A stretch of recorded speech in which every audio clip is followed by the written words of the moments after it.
Greetings, all excellencies. Today, a wonderful day, 11th day in World Peace Summit. The summit is going on in a never seen before way. Every day, there is some specialty in program, power, inspiration, motivation, emotional, with so many objectives, with 17 sustainable development goals, with one single objective, global peace. The summit is going in exceptional way. We are thinking that we are reaching almost all objectives what we have set through this summit.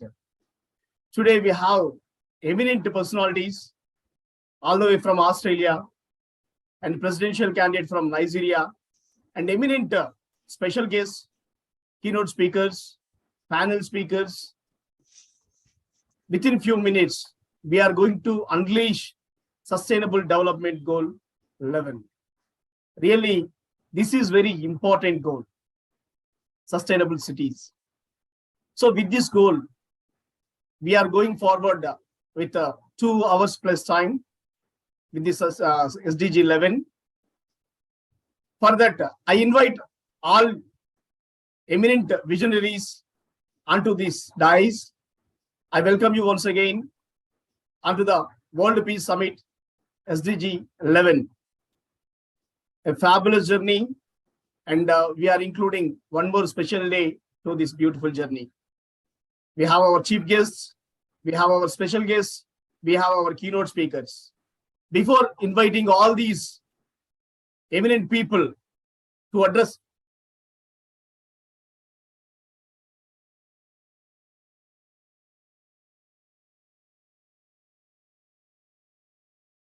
the underprivileged, and we empower them financially to protect or support the family, and the women mainly taking care of the family. If one child, girl child is educated, total family will be enlightened.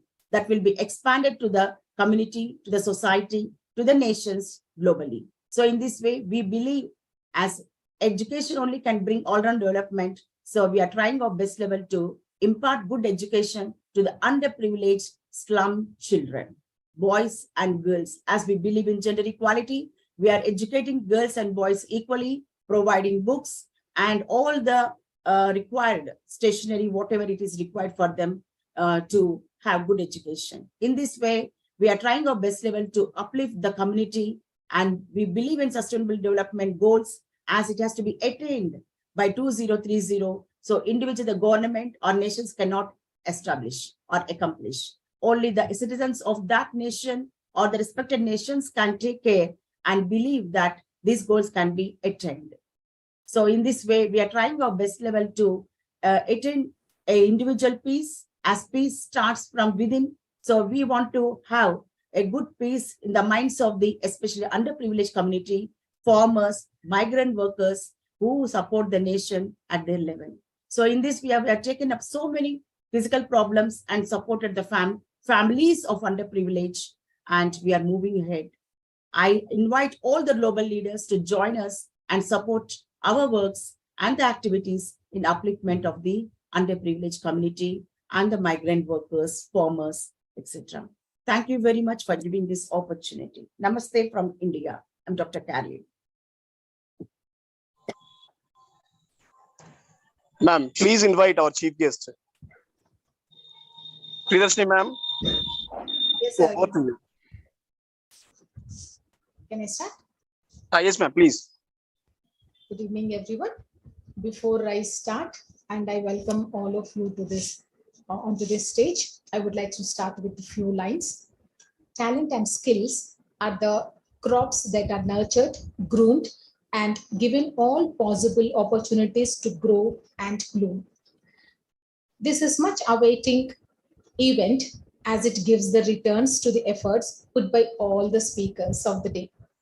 It gives a sense of achievement and a sense of responsibility towards fulfilling further commitments for today's goal 11, SDG 11, that is sustainable cities and communities. Good morning, good afternoon, good evening, and I welcome to all of you onto this stage. I feel privileged to extend my warm welcome to all the speakers, and I'm profusely elated to take opportunity to introduce myself. This is Dr. G.M. Archana Priyadarshini, working as a principal in Telangana State Model Schools from Telangana. I consider it a great honor to welcome our today's first chief guest, Honorable Alan Topikoff from Australia, founder of ATSLO and the president of Australia and New Zealand Institute of Sustainable Management.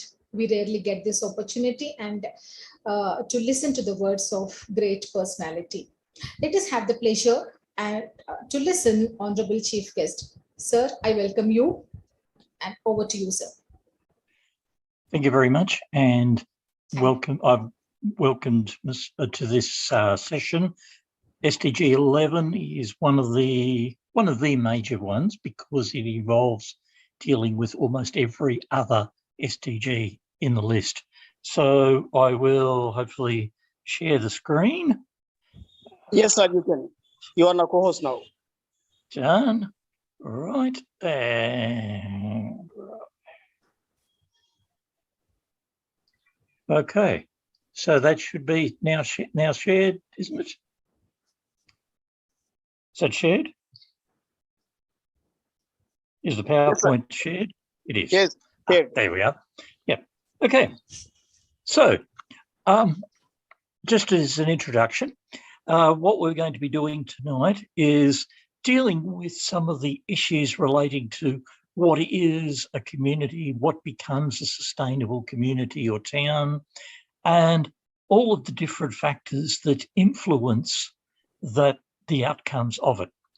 For mine, as we were hearing before, I am a president for the ANZ ISM, which is the Australian New Zealand Institute of Sustainable Management. I'm a fellow of the Australian Institute of Project Management, the executive director for Finding Other Solutions, and I also have my own training and consulting company. I've been assisted with this by my colleague Samandoyo, who lives in Indonesia. His family is involved in both rural and city areas, and he has a passion for saving the planet. We've worked on some books around the place on simplifying the sustainable issues. Now, cities and communities are constantly changing due to changing needs and expectations, population growth, the desire to get bigger, better and different, disasters, evolution, globalisation, industrialisation, politics, climate, getting worn out, and expected life cycles of current events. That is that the current situations are always changing, and we have to build into our systems ways and means of continually looking at our cities to continually update the plans and the solutions to make them sustainable. So we've got to look at what actually are the common considerations. And these tend to generally be within history, culture, laws, religion, climate, society norms, expectations, language, access to resources, education and understanding, politics, geographical relationships, interdependencies, economy, trust, willingness, international factors, sustainability, of course, flexibility, and health and wellness. These are what everybody understands are the issues relating to making a city at the moment. Now, some of these have been around obviously for a long time, and many of them are interrelated, but it doesn't hurt to put them down separately on the list because it helps us to understand things. Now, during the last 3 years with the pandemic, we've had a lot of reminders put in. This is an article from October 21st, 2020, in which the inhabitants of Europe were impacted by air pollution. And we've got the facts here that now air pollution has to be top of the list when we're looking at re-energising cities and making them sustainable at the moment. We've also got issues with places such as Jakarta, which is one of the fastest sinking cities in the world. It's got so bad there now that they are looking at replacing the capital city with a new city on a new island because of the inundation or projected inundation of some of Jakarta's suburbs. Now, this, as I say, this is one of the early places in the world that it is, but it's also affecting a number of other cities around the world as well. So we have to stop and think of these issues when we're looking at what is creating sustainable cities. So when we're looking at them, we have now some new issues where we're looking at re-energising cities. And we're looking at how it, and as Dr. Carolyn was talking about before, relevance at all levels, inclusiveness, understandable, consider its life cycle, its ongoing issues. It's got to contain measurable outputs. It has to create generational retention. It's got to be manageable. It's got to consider local, region, and international issues. And it's got to demonstrate local needs and local inclusiveness. And it also usually will have an element of uniqueness about it. It needs to be able to be deliverable, economically viable, and to be able to deal with all of the factors, including the external factors. Now, I don't really need to tell you people much about the United Nations SDGs, but it is important to notice that ancient practices, techniques, and treatments are also the basis of today's modern norms, particularly in the area of health and wellness. I've worked with a couple of groups within India over the last couple of years in which this has been promoted again to say that the old ways of wellness and health have been re-included in current thinkings today. So when we're looking at this, health was a good example of the interdependencies. To achieve good health, you've got to look at SDGs 1, 2, 4, 6, 7, 8, 9, 11, 13, 14, 15 in particular. Now, if you've got good health, you're already starting down the path of being able to produce sustainable cities and communities. If you don't, and the problem in many countries and many areas is they've been looking at the SDGs as individual items that stand alone, and they're not standalone items. They are interdependent. Now, just as an example, I've tried to bring up some photos to explain some of the details. Now, with Jakarta, for instance, it is a major city, 20 million people, but just offshore are a group of islands, which are basically tropical islands. So you've got this mix between island living and modern city living there. But then you go just outside of town and you go into the rural areas where some of these have been around for centuries. Then we go to Bali, and Bali is a product of its own popularity with its culture and its tourism. But then when you compare them to Australia, we've got capital cities. They're not as big as Indian cities and certainly not as big as Jakarta as well, but they have their own individual relationships as well. The differences between Sydney, Melbourne, Brisbane, they are all different cities and you have to deal with them sustainably in different ways. One of the issues we have to always look at is we have to stop, think, consider, rethink, reconsider, implement, then rethink, reconsider regularly to make sure that we've got the best possible outcomes for all. It's also important to remember that one solution will not suit multiple needs. The most reasonable solution are often the most unique because of the simple fact, the criteria that are affecting that particular area, whether it be a neighbourhood, a family, a city, a suburb, a state, or a country.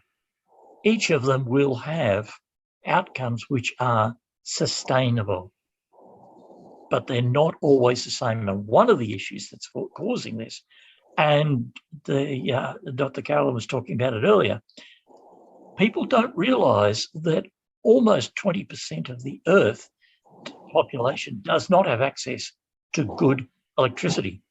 It doesn't have access to good internet. And it doesn't have access so often to the people saying that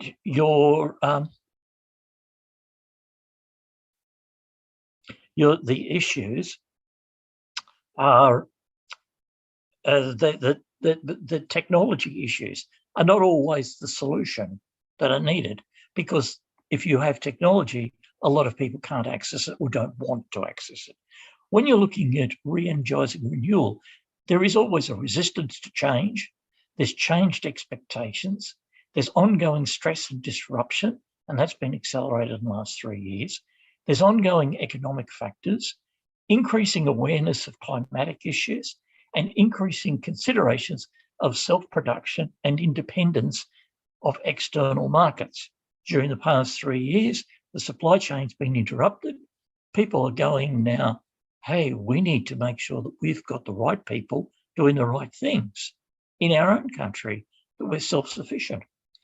So we're looking at the SDG goals, and they're providing an internationally recognised criteria and links. We need to understand that recent global events have created an environment for change. And we've also got to understand that the events of the past need to be recognised today, and they need to be a sustainable future. So past and today will create our sustainable future. Solutions may include support and respect and understandings. They must install a sense of belonging, understanding and purpose. Research and ongoing initiatives, including education, need to be included.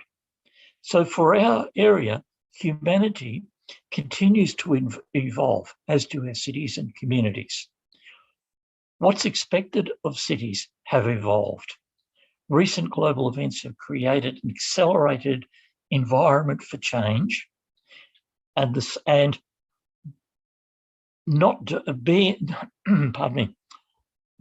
are no right and wrong solutions, just the most considered solutions at that particular point in time. And the research and ongoing initiatives and skills development must be tailored, flexible, and respectful. When we say tailored and respectful and flexible, once you've started to educate people, it changes people, and therefore it changes the life cycle of the solution that's been created. The past has guides and potential answers for us today. There have been disasters across the globe in the past, and each of them has resulted in a period of evolution, be it floods, fires, famines, plagues, whatever. And there's always a number of examples of many of the bases of today we take for granted. In the beginning of the Industrial Revolution, the creation of the water wheel caused an evolutionary step. Ancient Rome had street food stalls like today's, and the Colosseum had ticketed seats, which we take now as something that is today. We have to keep looking backwards. One thing that I will say is that during the pandemic, I created what's called MAPPERS, which is Management, Assessment, Planning, Integrating Sustainability. It's available. If anybody wants some information on it, they can get in touch with me about it. But we need simple, easy to use tools that can be flexible and can be used by anybody at any area, at any level. The simple farmers who deal with their stuff can use this just as easy as anybody else. As we said before, we've also written a couple of books on the subject. They're available as well. So that's a quick snapshot of a complex issue. Anybody who wants to contact me again, that's my email, and that's my phone number. more than happy to talk to people about any of the issues, answer questions, or continue the dialogue offline through internet. Thank you. Thank you very much, sir. Your cogent message. We are very much charmed by your eloquence. Really, the presentation is excellent, especially the sentences stop, think, consider, and rethink, reconsider, and implementation. And the next sentence, what I liked from your presentation is the efforts of the past need to be recognized today and create a sustainable future. Yes, we need to create a sustainable future, and that we are going to do in a very short time. It was a wonderful presentation, sir. And all your pictures are very lively, especially the pictures of the cities, what you have shown, some of the places. Thank you very much for your presentations. Thank you Thank for you, the Excellency. opportunity. Thank you so much for joining. And thank you so much for your valuable time and that commendable presentation. We are honored and blessed to have you as chief guest and keynote presentation. I request our Managing Director, Professor Dr. Vijay Kalin, ma'am, to say a few words about this. Ma'am, over to you. Yes, sir. Thank you very much, sir, for joining us. It's really amazing presentation and surprised seeing your PPT, taking so much pains preparing PowerPoint presentation at your level, because you will be very busy, engrossed with so many works. I know making a PPT takes little time, but really, we really appreciate your interest towards the community, obviously you want to transform. And every point you have shared is very important, and we have to note down, and we noted, sir, and we try our best level to implement for the betterment of the society. Thank you very much, sir. Thank you once again. Thank you, sir. Thank you. Previously, ma'am, small Yes, modifications in our program. Our chief guests, other guests are joining a bit late. Meanwhile, we invite other guests. Okay. Please start with Dr. Sudhakar Umale, sir. Then Dr. Abraham Enoch, sir. Okay, ma'am. Thank you very yes. much. Sir. So please give me the right to share my videos and PPTs. Sure, sir. Sure. Madam, please invite sir so Yes, that sir. Now let me take the opportunity to invite Dr. Sudhakar Umali, former associate professor and head of mechanical engineer from the Sardar Patel College of Engineering from Mumbai. I welcome you, sir. It's over to you, sir.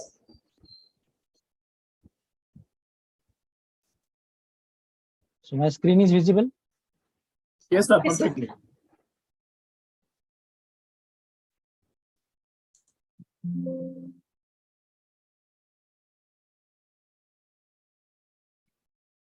Today's topic is sustainable development for cities and communities. Thank you, Raja Rao sir, for calling me as a guest for this event. I want to explain about the sustainable development for cities and communities, what exactly it is. We require some requirements for the development of cities and communities. So these are the requirements why we are referring cities and communities for betterment of humanities. Sustainable development for cities and communities is important for making cities and human settlement safe and sustainable. Nowadays, cities are drivers of economic growth and contribute more than 80% of global GDP. Cities are responsible for global gas emissions more than 70%. If well planned and managed, urban development can be sustainable and can generate inclusive prosperity. Adding fruitful value to promote good governance and purposeful education is required. 1 minute, sir. I have some problem. No, sir. Perfectly.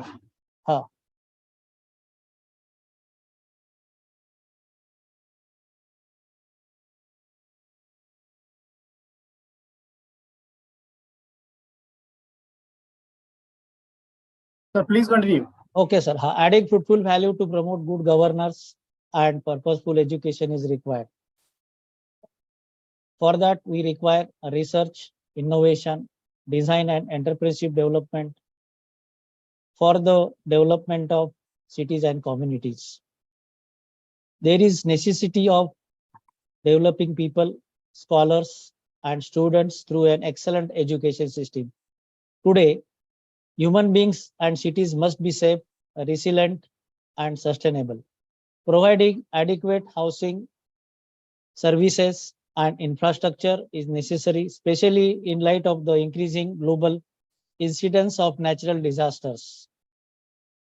Inadequate housing negatively impact urban equity and inclusions, safety, and livelihood opportunities. It causes adverse health conditions. Sustainable transport systems for all, improving road safety, notably by expanding public transport. Most of the country lacks adequate transport infrastructures and affordable transport services. All these services are hampering economic growth and poverty reductions. Cities of the future should offer users equal opportunities for development and access to basic services, energy, housing, and transport, as well as ensure security. The sustainable development of cities and communities would be required cheaper land, sufficient and efficient transportation, reduction of the number of deaths, disaster risk reductions, air quality, and municipal and other wastes. Poor waste management leads to adverse side effects on health and biodiversity. The collection of solid waste is a particular challenge in cities. High air pollution today is responsible for risk to human health and ecosystems, and more deaths occur. Therefore, developing advanced technologies to control air pollutions and ecosystems is necessary. There are significant challenges in today's world. That challenges are poverty, hunger, inequality, and climate change are just some of the issues we need to address urgently. The world's population is constantly increasing. To accommodate everyone, we need to build modern and sustainable cities. For all of us to survive and prosper, we need new intelligent urban planning that creates safe, affordable, resilient cities with green and culturally inspiring living conditions. The sustainable transport system includes improving road safety and expanding public transport. Care must be taken of women, children, persons with disabilities, and older persons. Most important are cities are the hubs of innovations, employment, and wealth generations. And hence, urban waste pollute the air, water, and soil resources, and cities around 70% of greenhouse gas emission is the serious problem today. Therefore, effective urban planning and management practices need to be implemented today in order to meet the challenges of expanding urbanizations. Urban challenges include overcrowding, insufficient funding for basic services, lack of adequate housing, and deteriorating infrastructures. Therefore, global sustainability issues cannot be addressed without strongly addressing the question of urban sustainability. It is important to achieve long-term development objectives for the benefit of the quality life of the people. The research is required for urban planning and development. For urbanized areas, road safety and technical infrastructure at high level will always be important.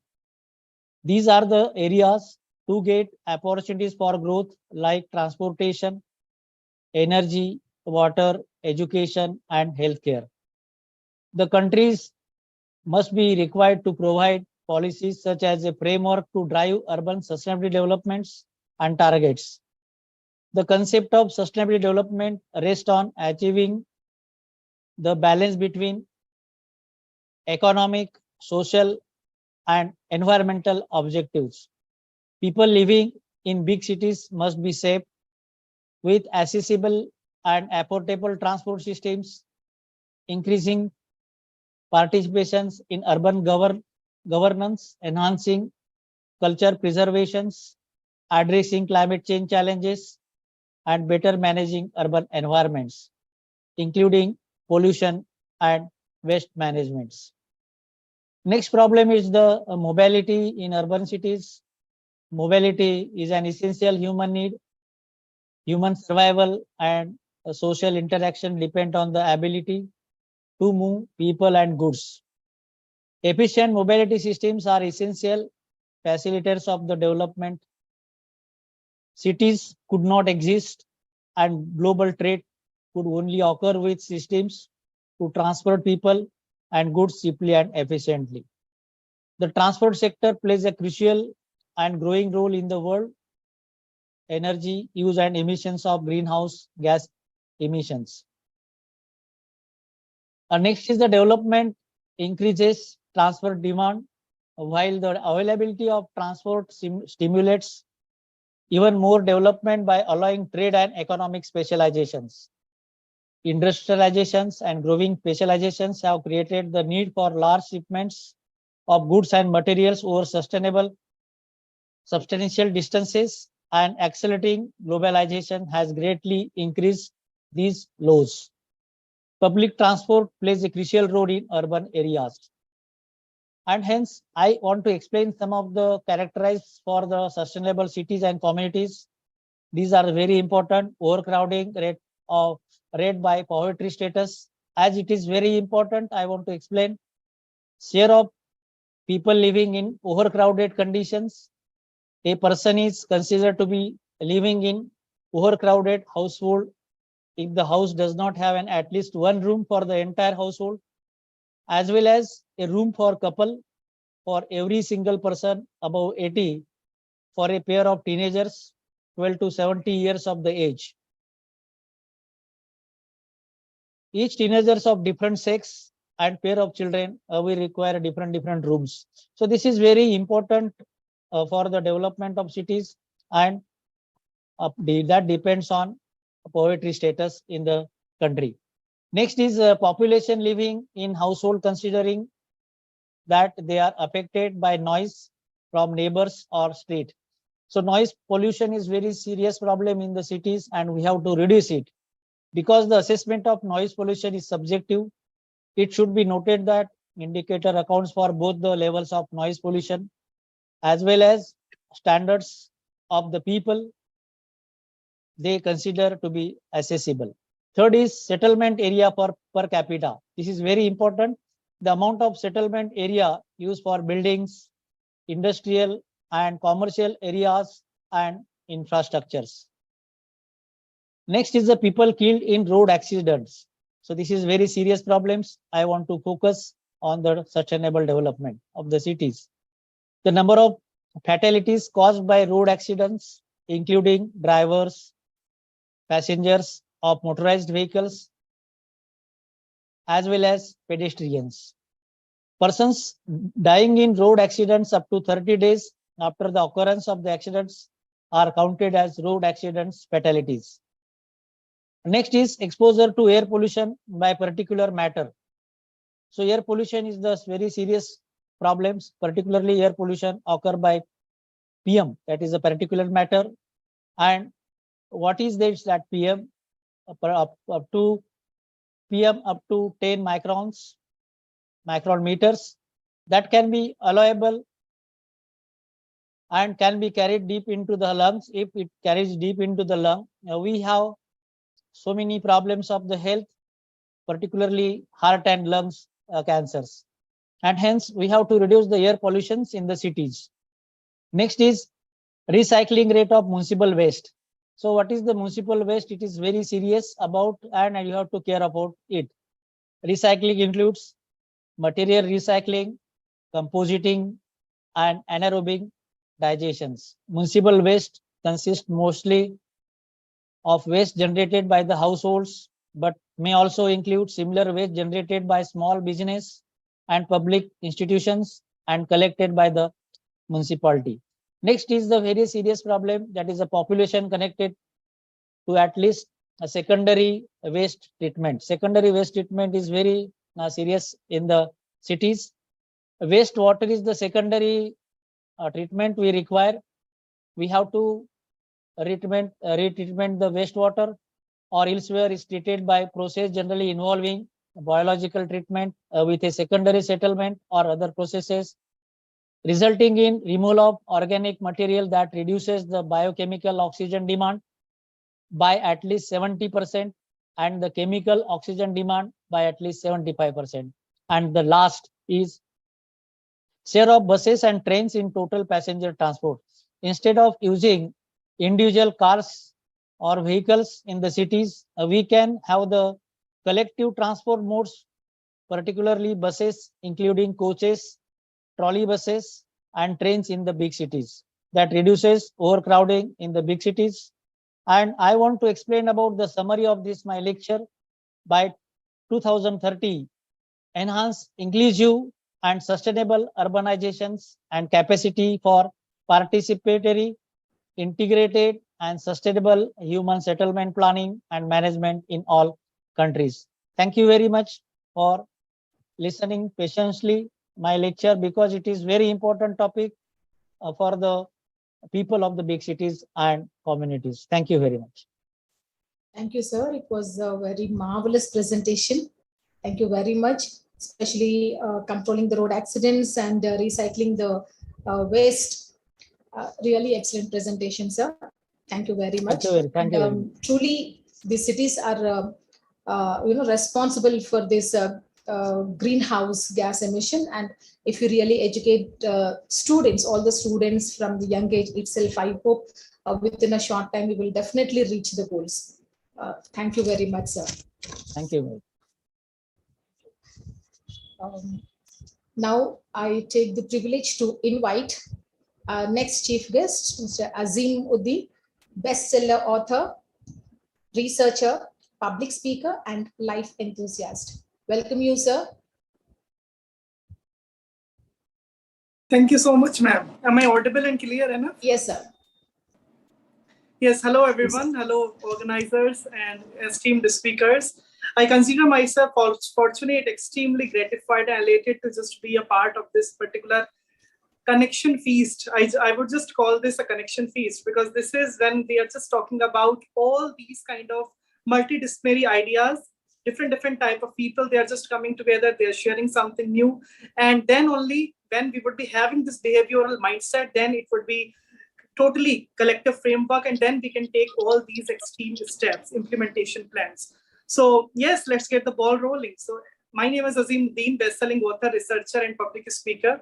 And primarily, if we would be just talking about world peace or sustainable development goals, then yes, the basic essence of this is like it is our long-term goal of our entire lifetime. We just want this continuous happiness. We don't want continuous happiness or inner peace only just for a few days or for a few months or for a few years.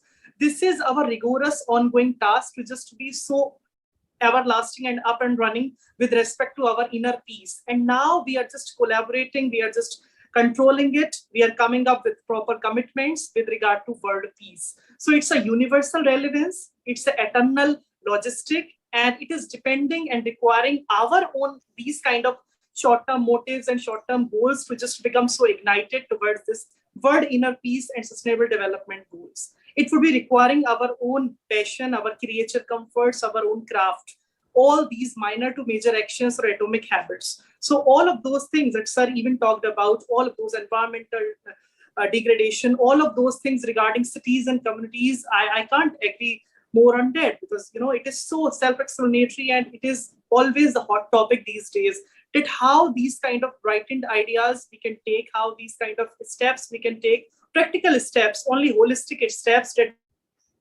would be giving us this kind of sustainable development. So sustainable development is nothing but that particular kind of development that is having this universal relevance.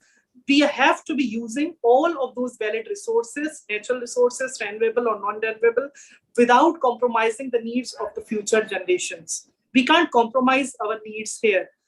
There has to be a proper judicious use when it comes to all those resources, right?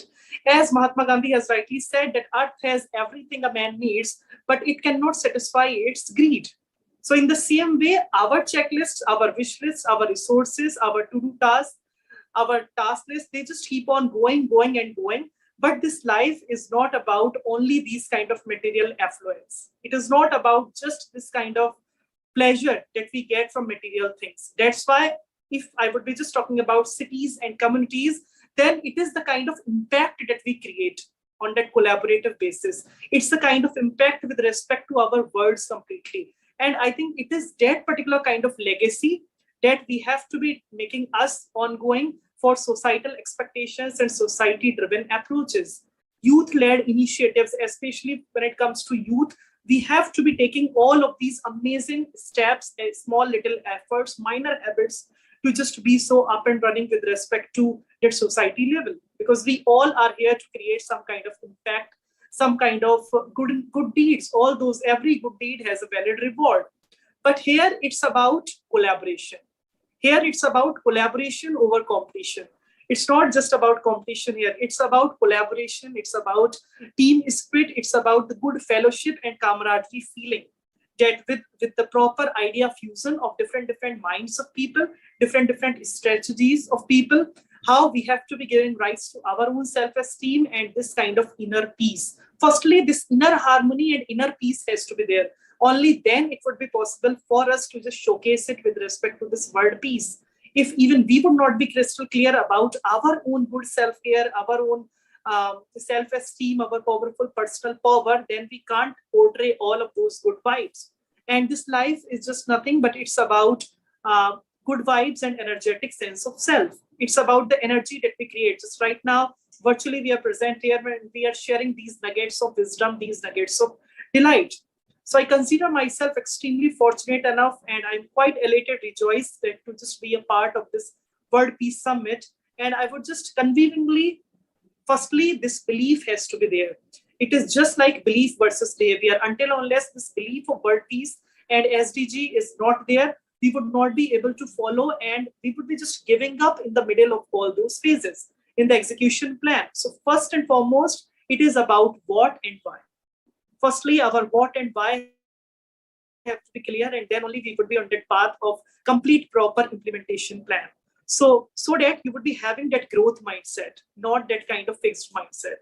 So that is SDG. It's about control, it's about collaboration, it's about communication, it's about proper brotherhood and team spirit type of feeling, and it's about the proper, correct, complete, and unambiguous usage of all those resources that we already have.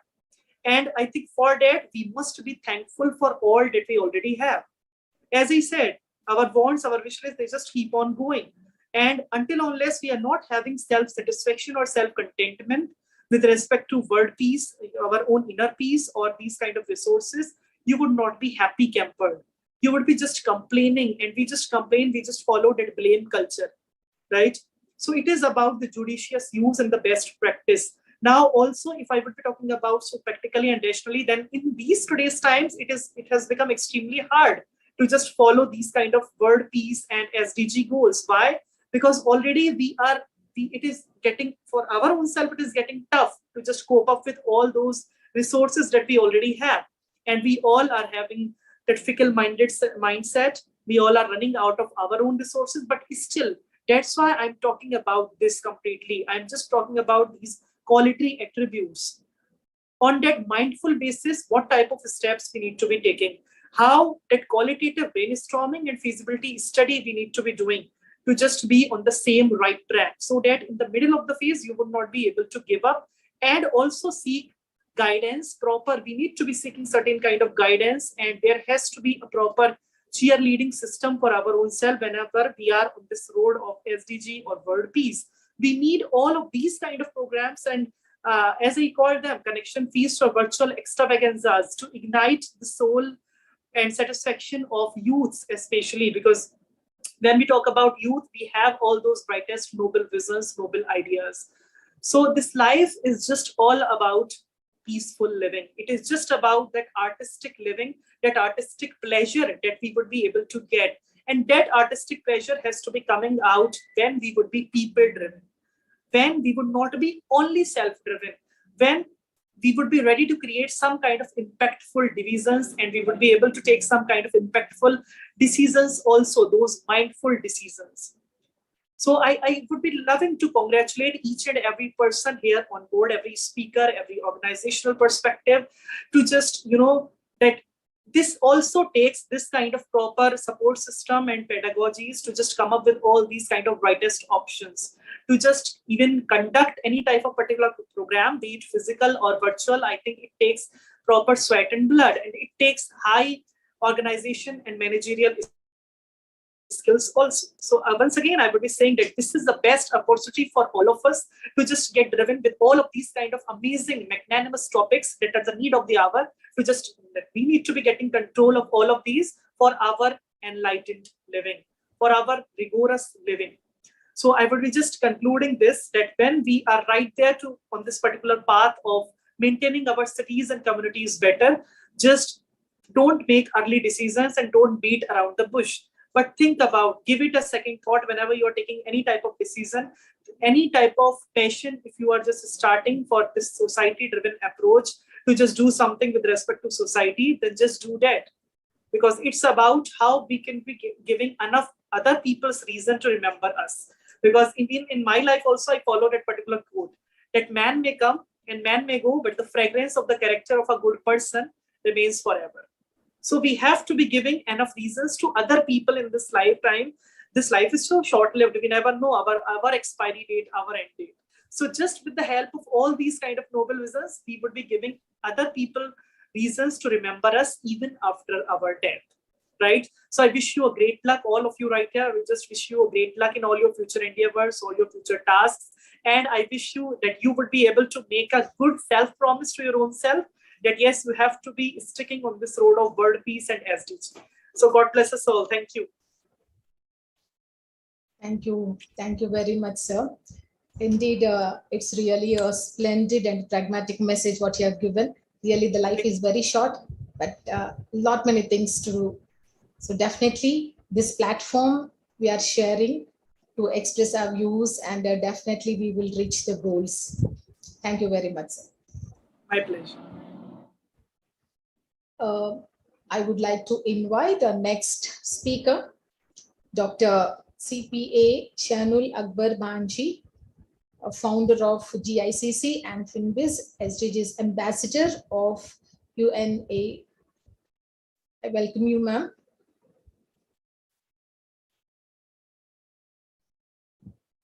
Hello. I request you to share the video from your side. Please, my network is very low. Please share the PPF from your side. I've sent you already. Hello? Please share the PPF from your side.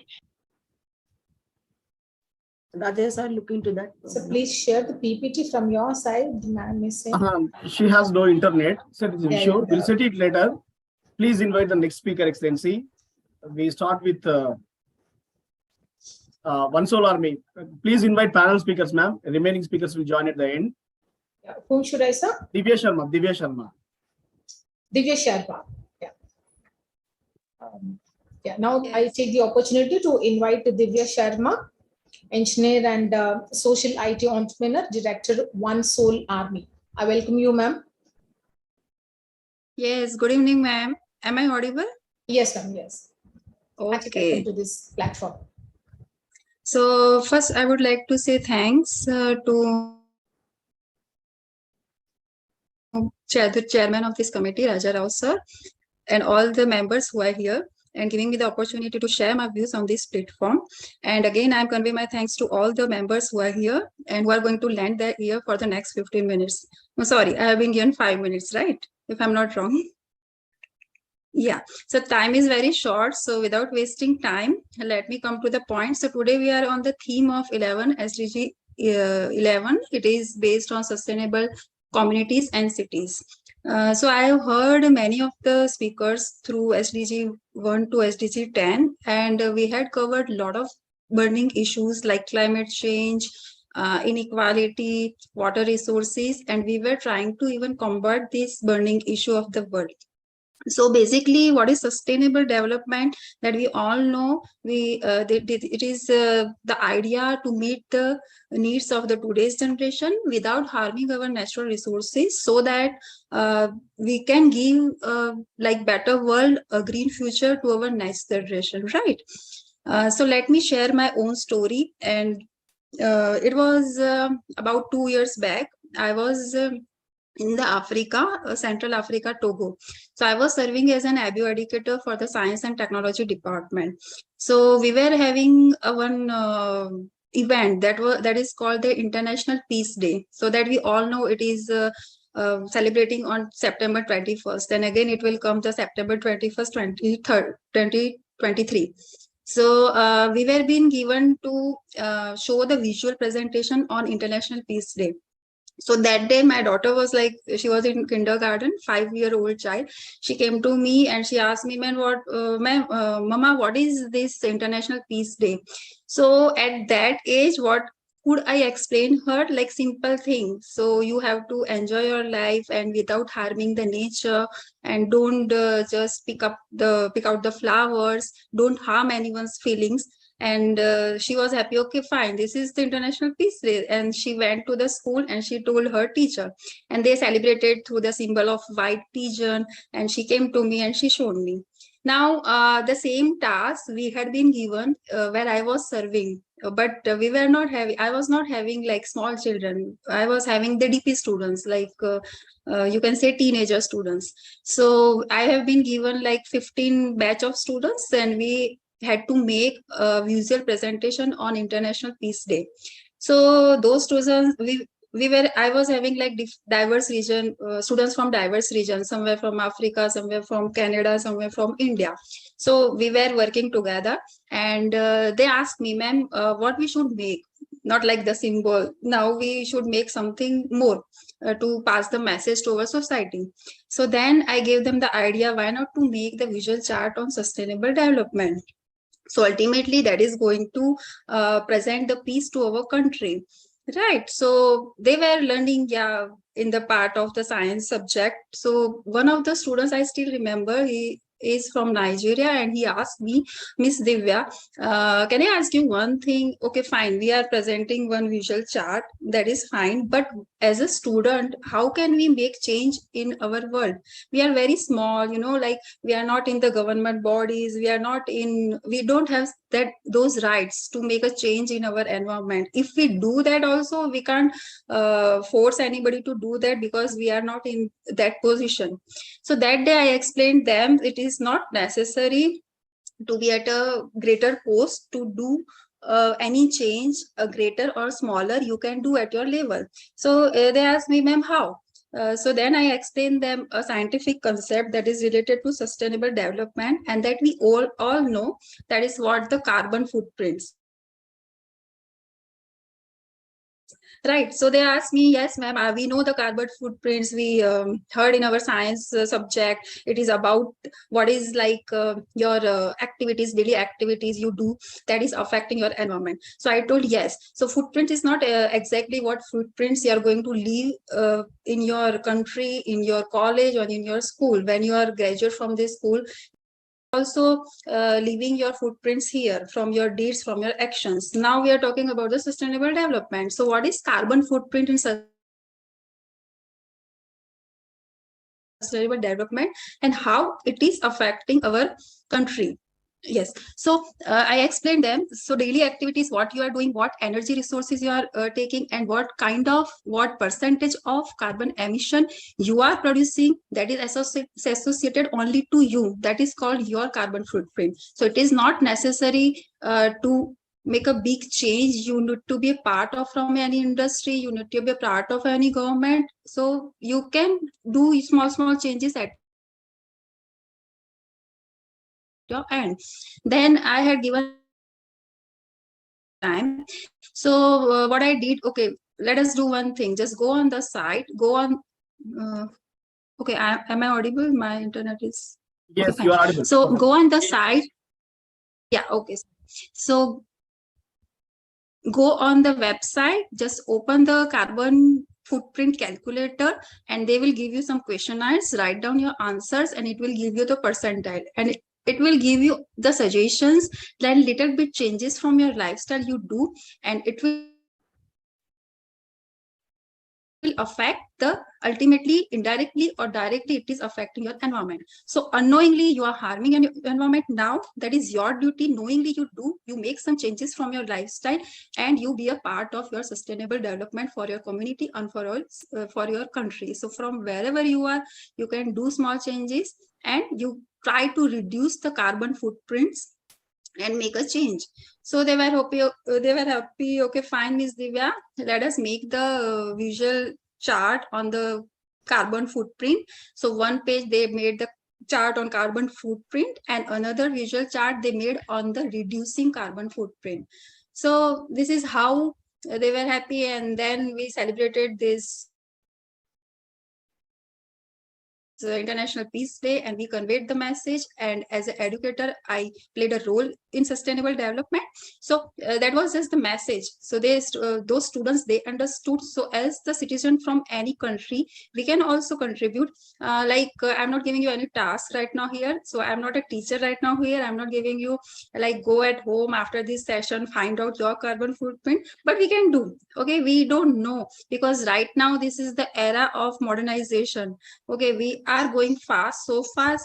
We have so many facilities. Like just for an example, I'm in Ahmedabad. We have solar panels, right?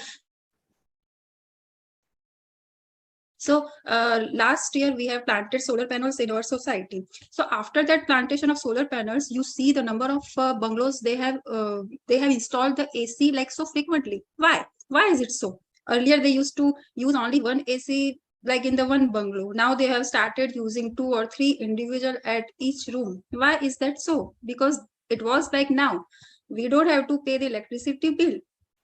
So you don't have to pay the electricity bills, but what is about the energy consumption you are producing from your side, from powering on the AC? So we are not thinking. We are on the comfort zone, but then we have to think, either this nation, is it going to consume the energy what you are producing, what you are doing to combat this burning issue, because the climate change is a burning issue right now. So this is not just for one IU, but this is like for all. So we have make a unity, and we have to make small steps to make a big change for our future generation. So that was my message today, and I hope I have not exceeded the time. Yes, Excellency, you not exceeded. Okay, thank you so much. Thank you so much for your effort here and given me the opportunity to present my views. Thank you so much. Thank you very much, Divya Sharma ma'am. It was really a wonderful speech, and really an inspiring speech, the way you are motivating your students. One second, ma'am, 1 second. One of our honorable chief guests has joined, Akram Chowdhury sir from Bangladesh. He was in middle of his journey. Due to some technical problems, he was unable to join the meeting. Akram Chowdhury sir, are you there? Dr. Akram Chowdhury from Bangladesh.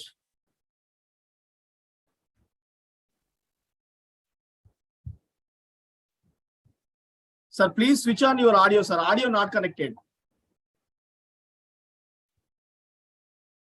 Sir, audio not connected, sir.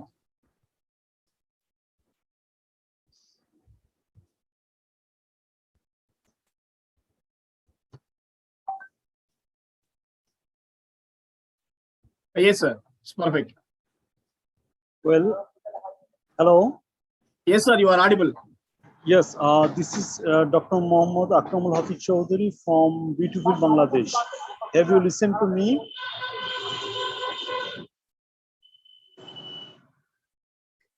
Hello. Yes, sir. You go. Carry on, please. Hello. Yes, sir. You are audible. Perfect. Now I am on the road. That's why we also stay different cities, and after some time to back to my home. That's why not to connect the right time with all of you. Now, have you listened to me? Yes, sir. Okay, okay. Firstly, I'd like to thanks and greetings from Bangladesh. I'm very much happy to attend in this program, and I do believe this program everyone will be very much happy like me.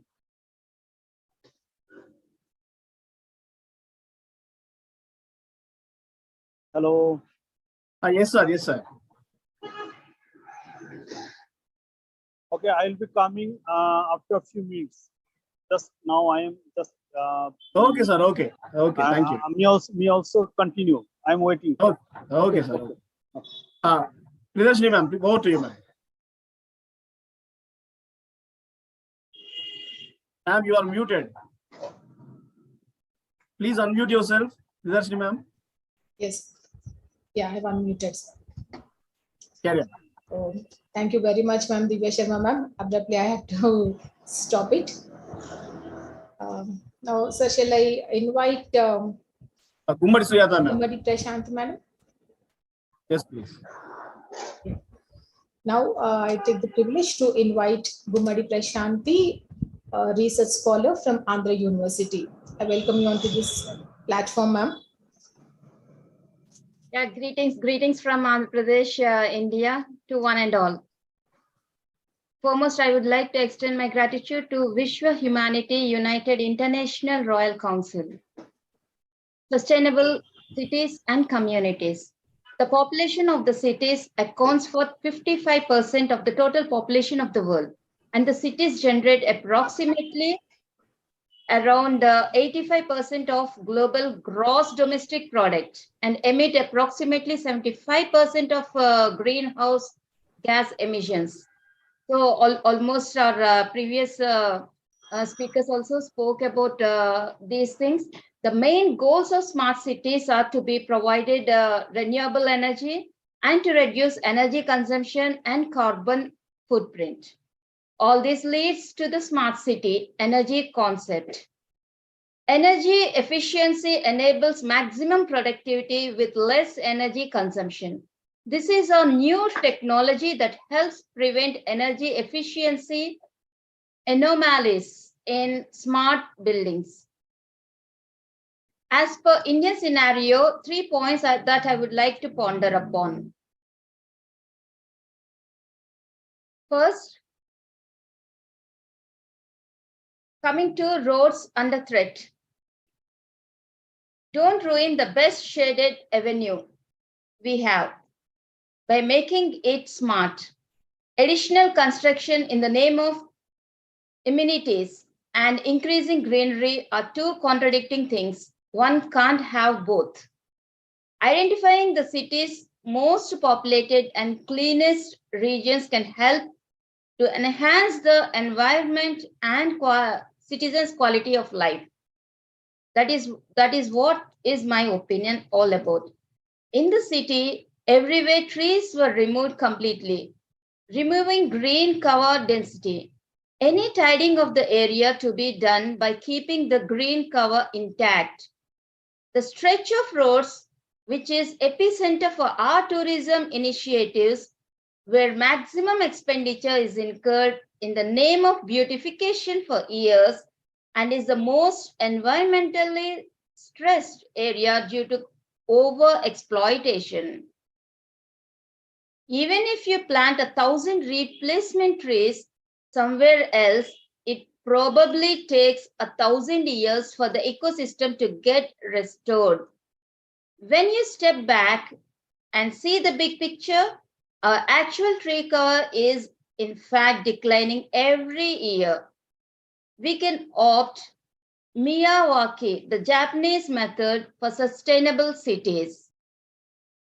Mining is required in cities, but it must be responsible. If you juxtapose a map of all mining areas. Over the map of local development, you will notice that every mining area is least economically developed. Be responsible for keeping our mine sites pollution free and for restoration of mined areas after the mining lease is over. Efficiently renovate public rental housing and schools to become a more energy efficient and transform urban areas into smart green cities. Investments in various sectors such as transport, waste management, and construction is required. The construction industry will be the most demanded market in the future. Most of the factories, such as thermal factories, and most of the factories produce fly ash. When they burn coal, fly ash contains toxic chemicals. It must be kept away from communities where we live and are safe as we reside towards coastal area to prevent killing our marine life. Are we inadvertently consuming fish which are poisoned by the fly ash? Is this the reason why sea turtles in hundreds have washed ashore and died? Is existential threat as the globe will change physically so much over a century that all our strategies will go underwater. There is no time left for promises. So we need to act now to build sustainable cities and communities. Thank you for patience hearing, and I extend my gratitude once again to Mr. Raja Rao Pagidipalli and Professor Caroline, ma'am, for providing me this opportunity. Thank you, one and all. Thank you, Prashanti, ma'am. Thank you, ma'am. Explanation regarding the smart city and how the smart cities are reducing and poisoning. In fact, I could say that. And deforestation is more than the afforestation in urban areas. So how to reduce this? And really we need to think, and this is an hour. It's a major time where we have to act accordingly and make the cities beautiful. Thank you very much, ma'am. Now the next distinguished to honor the platform is Mrs. Meena Jha, facilitator, academician, young enthusiast, and state president from Delhi. I welcome you, ma'am, Meena Jha, ma'am, to share this platform and to share your views on SDG 11. Yes, very good evening to one and all. Veena ma'am, can you please switch on your video? Sir, I apologize. I have if you apologize, just speak 1 or 2 minutes, please. Please understand the problem. 1 or 2 minutes, okay? Yes. Yes. Okay, thank you. Here also technical. That's why again and again it's. Okay, no problem. Just speak 1 or 2 minutes. That's what you have to do. Okay. My warm greetings and very good evening to one and all. And today we all are gathered here for very important topic, and that is sustainable cities and communities. And according to UN definition, we should provide access to safe, affordable, accessible, and sustainable transport system for all, improving road safety, and totally by expanding public transport with special attention to the needs of those in vulnerable situations like women, children, persons with disabilities, and older person.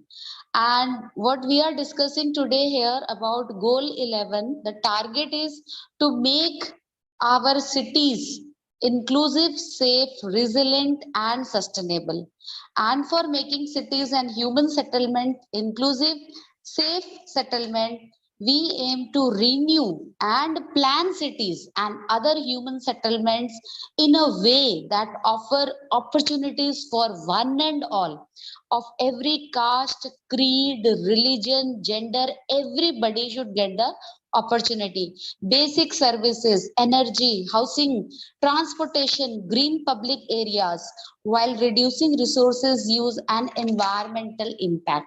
And not only these things, we are already telling and teaching in our schools, colleges, and universities that present day strategy to address various environmental issues. And in many days, we are hearing and reading every day about SDG goals, sustainable developmental goals, that we should switch over to renewable natural resources like biomass, water, wind, solar energy. And especially if we talk about our India is blessed with an abundance of sunlight, water, and biomass.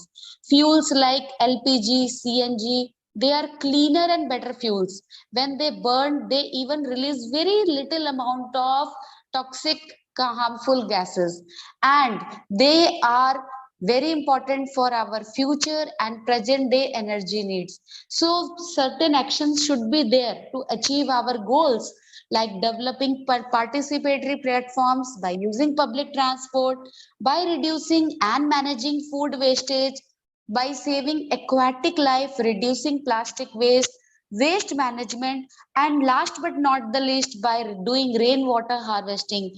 It increases urban greenery. It supplements the water requirement, and it raises the subsoil area. So these all little actions of ours will definitely help to protect the environment and will sustain us.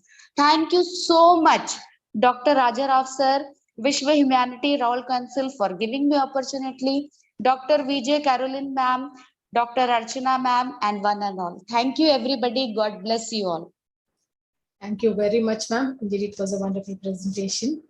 And really the renewable sources, what we have, the biomass, and managing food conservation, and especially aquatic animals, we have to take care of it, because many of the aquatic animals are extincting, and now we have to take care of it, because next generation, they may not know what a sparrow is.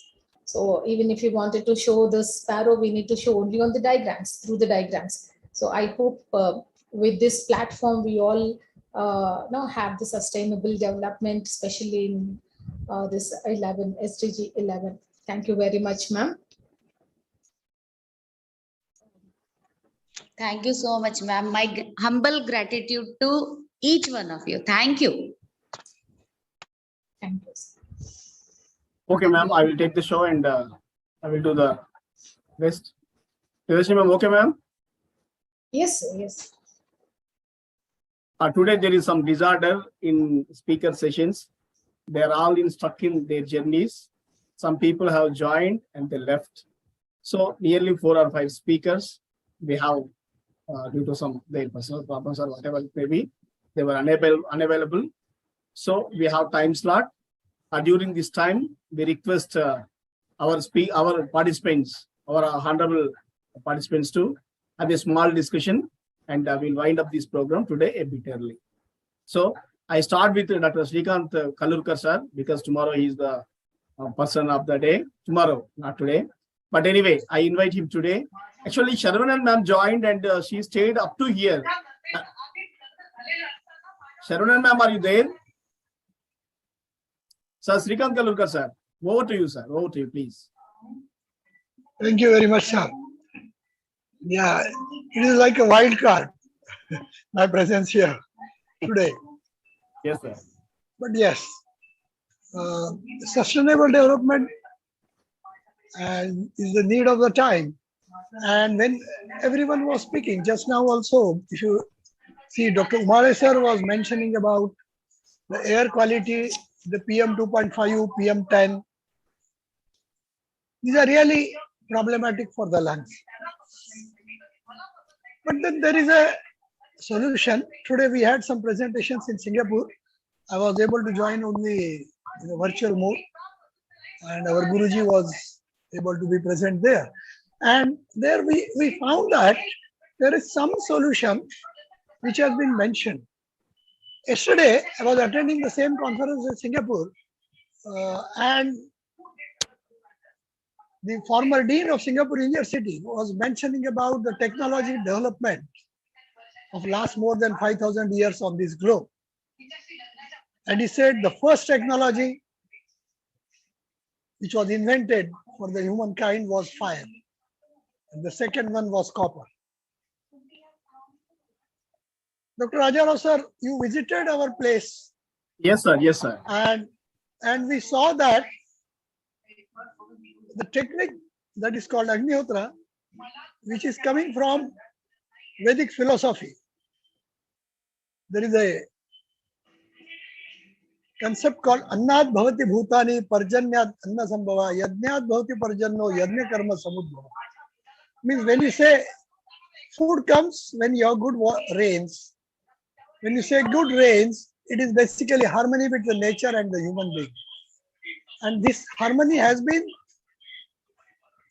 told to the humankind long ago, because the kind of problems that the human race is facing today is not for the first time.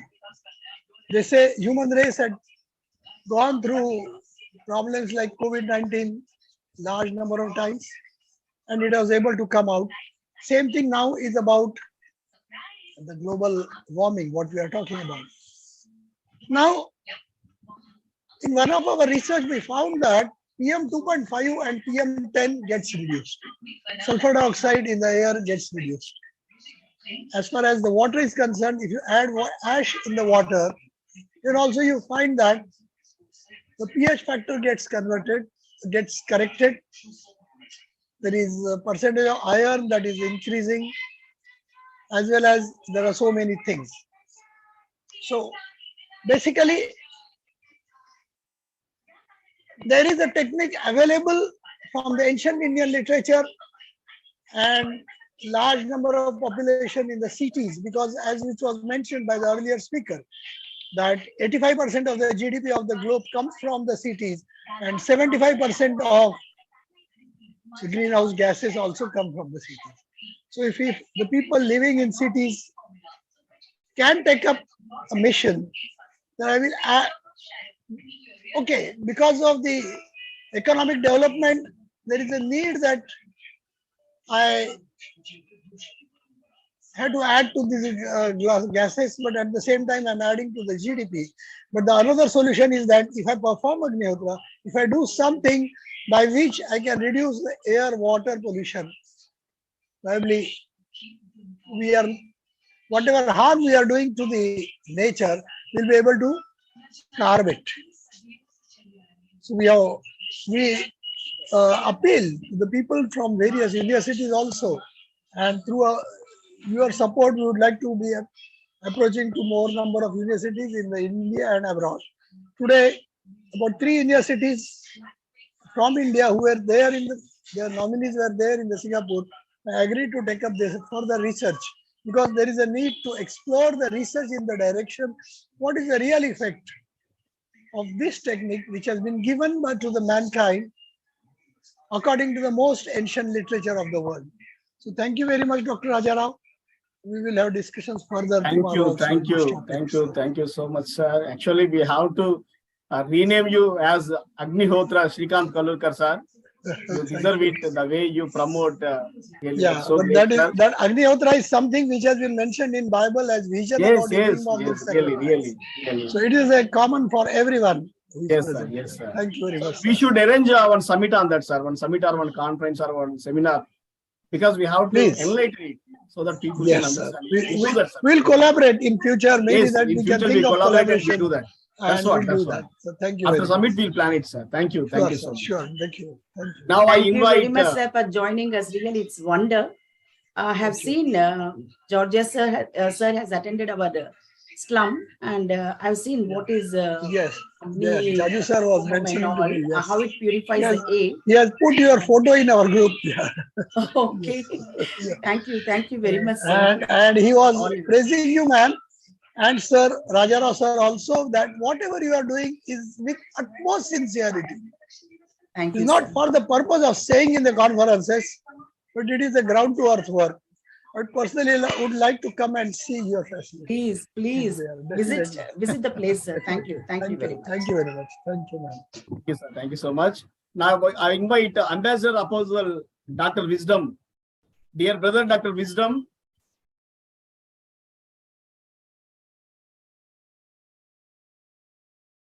Can you speak 5 minutes for peace and SDG 11? Ambassador Apostle Dr. Wisdom. Please unmute yourself, brother. Yes, greetings, Your Excellencies. Thank you very much. All the way from Accra, Ghana. I want to say great job. Your Excellencies have done it all. A great time of imparting the knowledge of our leadership skill to establish development in our cities, addressing the problems and the solutions that are supposed to take off so that we can enjoy the peace we need in our cities, in our communities. I just want to say that's a very great job. Your Excellencies, the speakers have spoken, and it's so impactful and so enjoyable. Just want to say a very great thank you for this opportunity. We are still imbibing, we are still learning, and I say great job, great job, great job. Thank you very much. Thank you very much. Respectfully. Yes, sir. I request Professor Dr. Vijay Carolyn, ma'am, to say a few words before we say vote of thanks. Over to you, Carolyn, ma'am.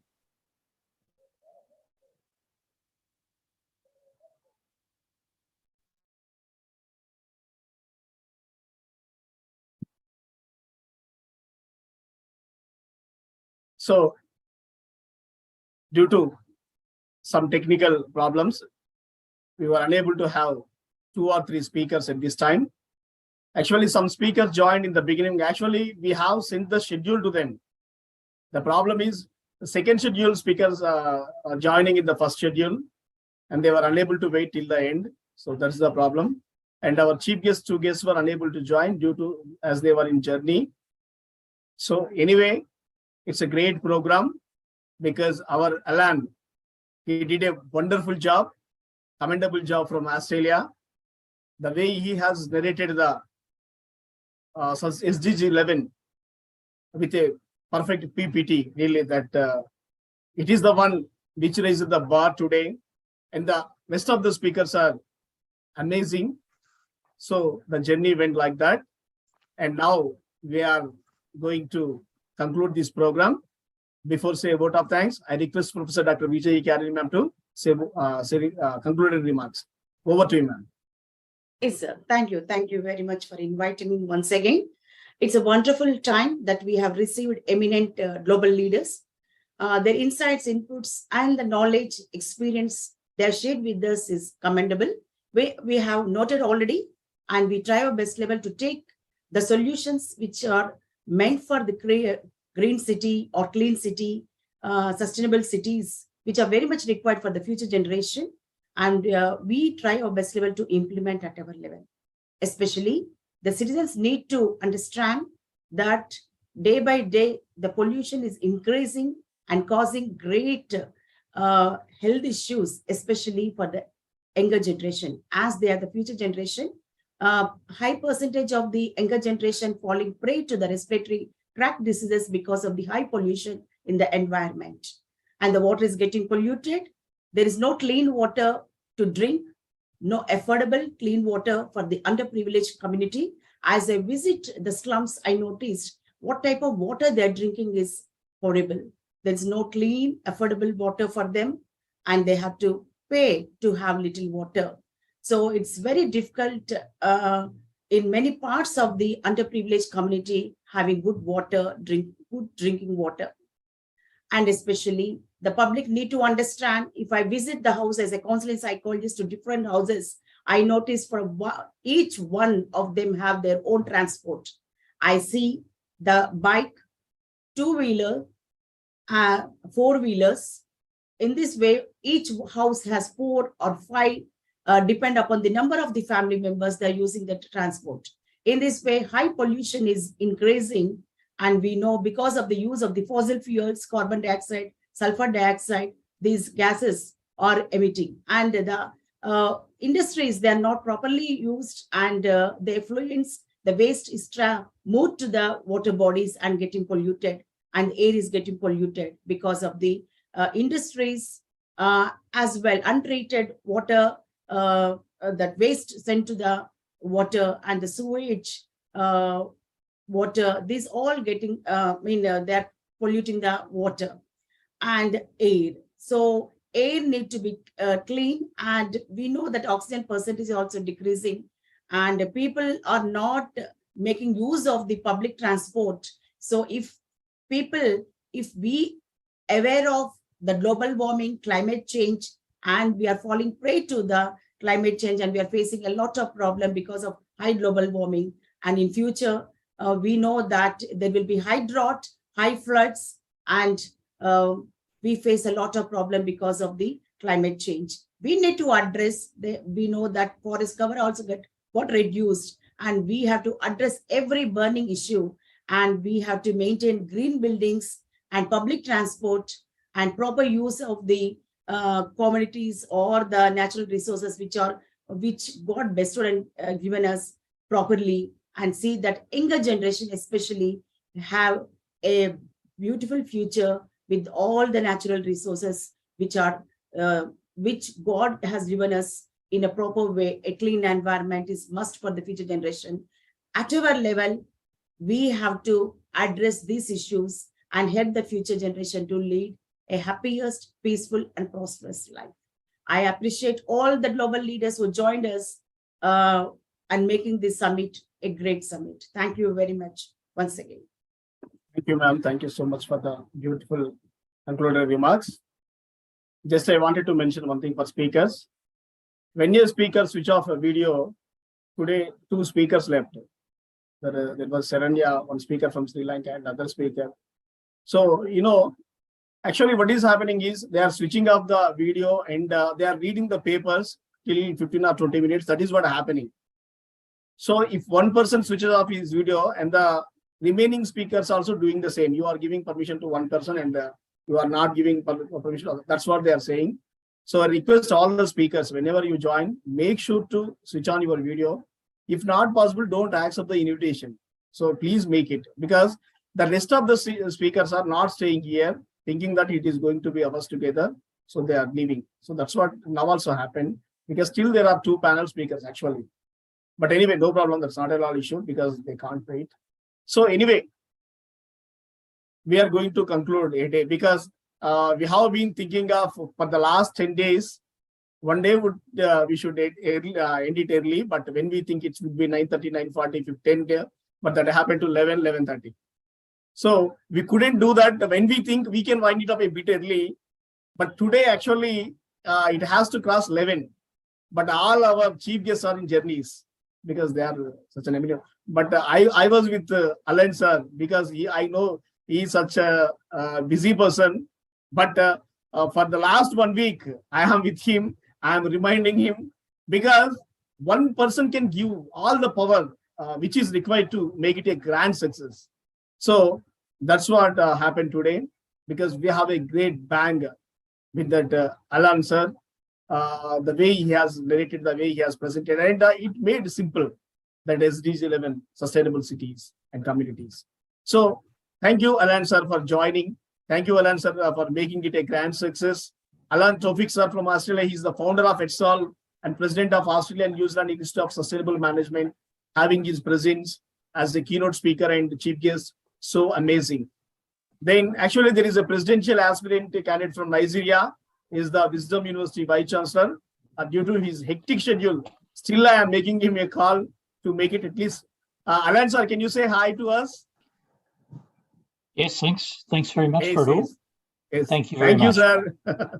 Thank you It so was much. very good, very good, very good. Thank you. We need your support, sir. In coming days also, we need your support. With your support, we can do wonders. Happy to support a good cause like this. Thank you so much. Thanks. No worries.